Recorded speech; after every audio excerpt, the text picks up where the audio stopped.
laïcité? La laïcité en général. Pour moi, qu'est-ce que la laïcité? La laïcité, pour moi, c'est le vivre ensemble. Pour moi, c'est ça la laïcité. C'est vivre ensemble en gardant les limites de ses choix. C'est le fait de tout tolérer, quoi, en gros, non? La laïcité, pour moi, c'est être tolérant. L'égalité des religions. Respecter son prochain. Peu importe comment il est, sa religion, sa façon de penser, tout ça. Moi, déjà, la laïcité, c'est le mélange, déjà, de couleurs. Enfin, personnellement, pour moi, c'est important. Quoi, égalité, tout ce qui est de pas juger, de vivre ensemble. Neutralité. C'est l'aspect neutre par rapport aux croyances. La laïcité, c'est une loi. Il y a une loi sur la laïcité. Ça parle des religions différentes. C'est une séparation de l'État et la religion. Oui, la séparation entre l'Église avec Jean Massé et la Ligue de l'enseignement.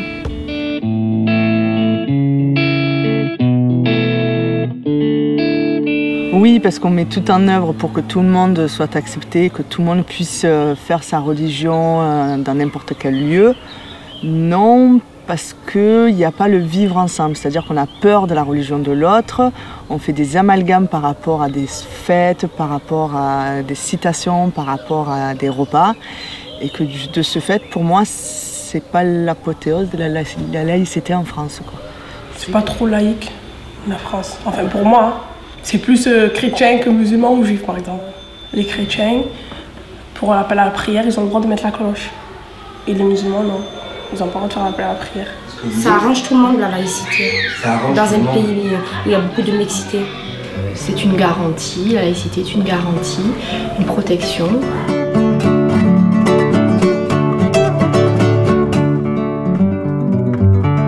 Oui, avoir le droit d'être différent ensemble, en fait, finalement. Bon, je suis musulman, mais ma femme, c'est une blanche. Moi, je suis marrant et il y en a qui sont pas pareils que... Ils sont pas marrants comme moi. Sauf que c'est bizarre qu'il y a des gens, ils sont pas la même peau que moi. Parce que par exemple, si là, il y a un vampire et là, on est humain. Par exemple, on a peur. Moi, j'aimerais pas être différent de l'autre. La différence, moi, tu vois, par exemple, entre ces fleurs, il y en a une qui est fermée, il y en a une qui est ouverte. Oui, pareil, mais différents en même temps. Par exemple, il y a deux jumeaux, ils sont pareils, mais ils sont différents des fois. Par exemple, blanc et marron, c'est pas pareil. Parce que moi, je suis marron et elle est blanche. Il y en a qui vont à la mosquée et d'autres qui vont à l'église. Il y en a qui croient à Jésus. Il y en a qui croient en plein de Dieu. Il y a plusieurs religions.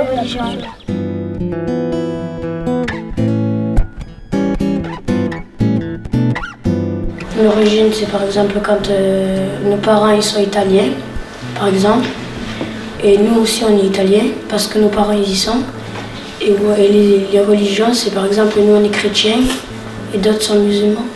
C'est pas forcément parce que la personne parle arabe qu'elle est musulmane. Peut-être la personne elle parle arabe et elle est chrétienne. Il y avait la religion, comment ça s'appelle? Musulman, chrétien. Il y avait la religion des juifs. Des arabes. Les arabes, c'est musulmans. Je pense que c'est par rapport à la couleur de peau. Ils pensent que les noirs sont tous musulmans alors que non, pas du tout. C'est un peu bête parce que il y a des noirs chrétiens comme il y a des blancs musulmans et voilà, c'est tout, c'est mélangé. Et de toute façon, on peut savoir que je suis musulman. Ça se voit. Et si à l'école il y a une personne qui est chrétienne et qui te le dit pas, par l'apparence, si tu la vois, tu peux pas vraiment dire « Ah, elle est chrétienne ». Parce que beaucoup les gens confondent religion, coutume, ça se confond tellement que... Moi-même, je suis libanaise. Au Liban, il y a des Libanais chrétiens, il y a des Libanais musulmans. Les gens, ils s'entendent. Il y a des valeurs communes dans toutes les religions et sur ce, c'est pas... ça n'a pas de... À travers ça, on peut être différent et sans pour autant que ce soit compliqué, quoi.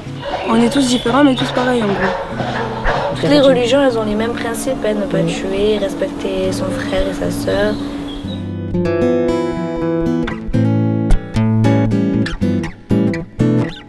Parce qu'un endroit endroit laïque, c'est un endroit où on n'a pas le droit d'exposer sa religion, quoi. Personne n'a le droit d'exposer sa religion. Genre pas de croix, pas de main de Fatma, pas de...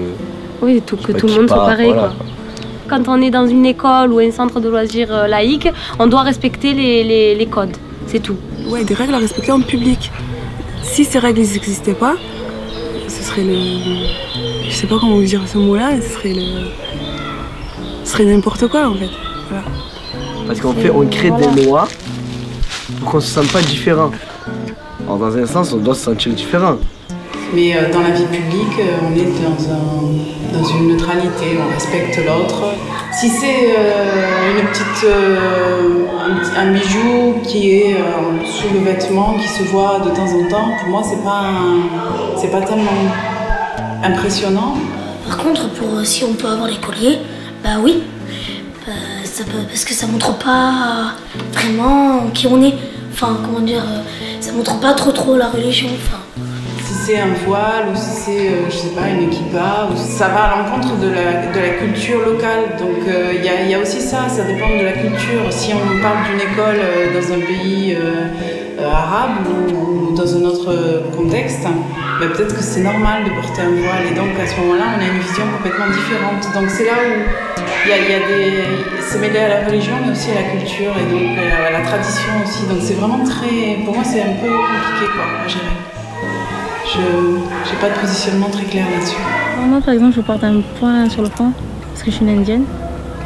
Et là, je le porte pas parce que je suis avec les enfants. Sinon, ils vont me poser des questions tout le temps. C'est un choix. Sinon, en temps normal, je le porte.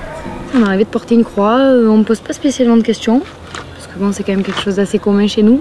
Alors, c'est vrai que pour ça, on n'a pas trop d'ennuis, on ne pose pas trop de questions. C'est pas la religion qui dérange les Français, je crois. Parce que si on s'habille à sa religion, bah, c'est que c'est pas une école publique, c'est pour s'habiller normalement. Comme moi, par exemple, là, je me suis habillée normalement, parce que sinon, je me serais habillée avec ma robe et tout, si on pouvait. Et dans les écoles, normalement, ils doivent tous être égaux, pas en dessous de l'autre, comme ça. Moi, je dirais que j'en parlerai pas, parce que c'est plutôt intime pour moi, j'éviterai les disputes. Parce que après, les autres, ils peuvent se moquer et tout, et c'est pas trop bien. Enfin, il évolue pas dans un bon environnement. S'il est mis à l'écart ou s'il est différencié. Par exemple, les Arabes avec leur style là-bas, c'est leur robe. Ils arrivent comme ça, puis après il y a les autres qui vont ah, je de toi. C'est que j'ai envie d'être comme les autres. Normal, habillé normal, j'ai pas envie de montrer mon truc. S'ils interdisent pas, les enfants ils vont se séparer, ils vont faire des petits groupes, ils vont dire moi c'est ça, ils sont tous dans leur coin et après lui il n'a pas le droit de rentrer dans l'autre groupe et tout ça. Ça va faire des conflits. Puisque si jamais il n'y a plus ça dans les écoles et tout, que tout le monde vient avec ses... Je pense vraiment qu'il y aura encore plus de... Pourquoi? C'est pas ça. Il y en a, voilà. C'est démodé les insultes comme ça, c'est bon. On ne devrait pas parler de religion, parce que ça crée des clans. Enfin, moi, quand j'étais en primaire, je me rappelle, je disais que j'étais musulmane pour mieux passer auprès des autres parce que je suis chrétienne et ça passe pas très bien quand on mange du porc dans les quartiers nord, parce qu'il y a plus de musulmans. Et je disais que j'étais musulmane parce que j'avais honte. Je connais des gens qui veulent mettre la burqa. Ben, c'est interdit en France. Parce que c'est un pays que, voilà, d'accord, on accepte les religions, mais pas trop. Il ne faut pas trop en faire. Dans une école, un enfant, il ne porte pas tout ce qui est voile, tout ça, donc on ne voit pas vraiment la différence entre notre enfant. Tandis que dehors, c'est pas pareil. Quand il se balade avec sa maman qui a le voile, tout ça, c'est obligé, c'est obligatoirement, on se retourne, on la regarde, on la dévisage. Donc je pense pas que c'est en dehors des écoles, il y a beaucoup de différences. Après, quand je vois les débats sur les foulards et tout, après je dis, ouais, c'est un peu bête, mais après voilà. C'est là où quand on entend les débats qui se sont passés par rapport au port du voile, etc., il y a 1 an, 2 ans, je sais plus, j'avais du mal à prendre position parce qu'il y a d'un côté le fait de respecter l'autre dans ses croyances, ses convictions, etc., et d'un autre côté le fait de cacher ou de devoir taire ce qui correspond. Et donc je pense qu'il y a une limite à trouver entre ce qui est du dissible ou ce qui peut être montré et ce qui peut gêner l'autre. Et je pense que là, c'est très flou et très vague et c'est très laissé à la perception de chacun. Faut pas non plus exposer sa religion. Je veux bien que tu aies une religion, mais il faut pas non plus que ce soit dans l'extrême.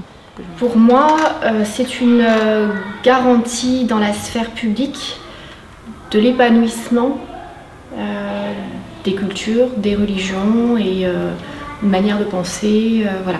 C'est la garantie de cette tolérance-là dans le domaine public. Dans la sphère privée, c'est évident que pour moi, la laïcité, elle n'a pas lieu d'être évoquée, puisque la sphère privée est propre à tout un chacun et donc ne concerne pas l'autre.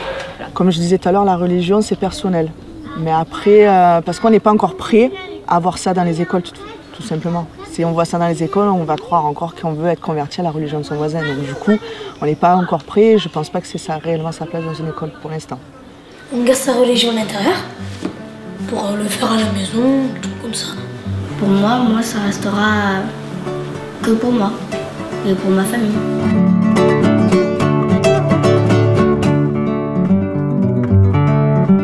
C'est pas forcément religieux pour moi la laïcité, c'est aussi ses croyances personnelles propres.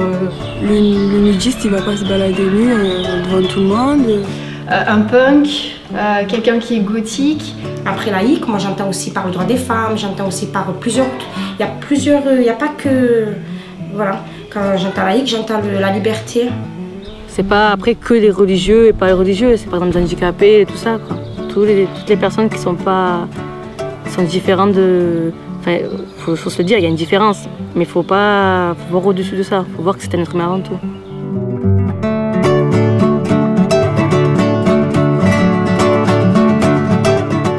Moi, mes enfants, je leur explique tout. Voilà. Quand j'étais petite, par rapport à la laïcité, on ne nous expliquait pas. Et nous, les juifs, tu joues pas avec. Les français, ils mangent le porc, il est dans le péché. Voilà, mais non, c'est bon, en 2013, nos enfants, ils méritent de bien comprendre. Beaucoup de choses viennent de l'éducation. Surtout pour quand ça commence quand on commence à la maternelle, la primaire, entre l'école, la maison. Après, nos choix, on les fait nous-mêmes en grandissant. C'est important, je veux dire, après d'avoir ce contact. Donc d'ailleurs, c'est au rôle de l'enseignant aussi de peut-être prendre le relais, d'expliquer les choses, de montrer que dans la vie, il y a de tout, quoi. Il y a du mélange. Les enfants, ils savent, ils ont des mots, il faut leur expliquer tout simplement avec des mots simples. Enfin, pour moi, le terreau des extrémismes et surtout du radicalisme, c'est la méconnaissance.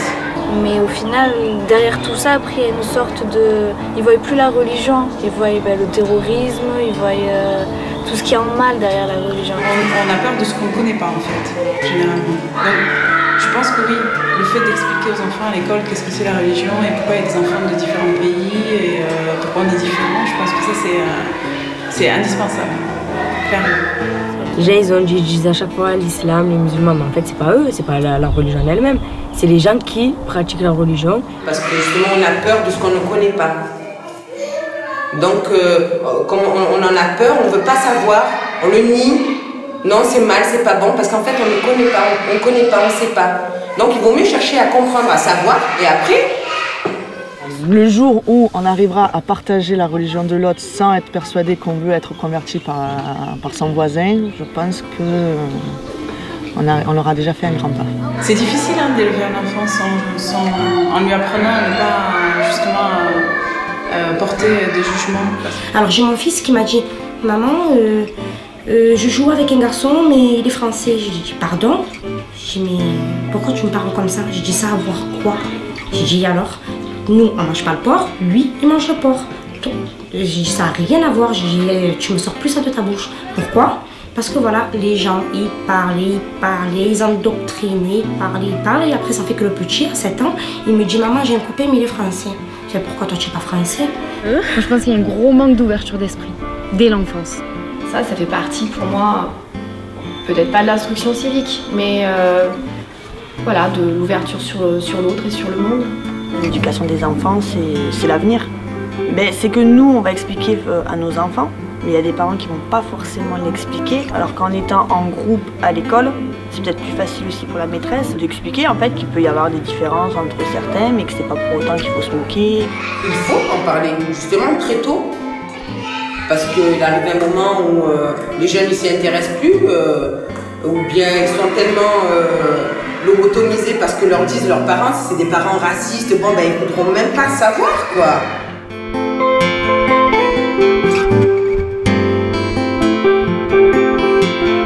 Pour certaines personnes, leur religion c'est la meilleure, c'est ça, il faut croire en ça et voilà. On n'écoute pas les autres et tout, donc je sais pas. Moi, pour moi, c'est chacun ses croyances et puis c'est tout. Hein.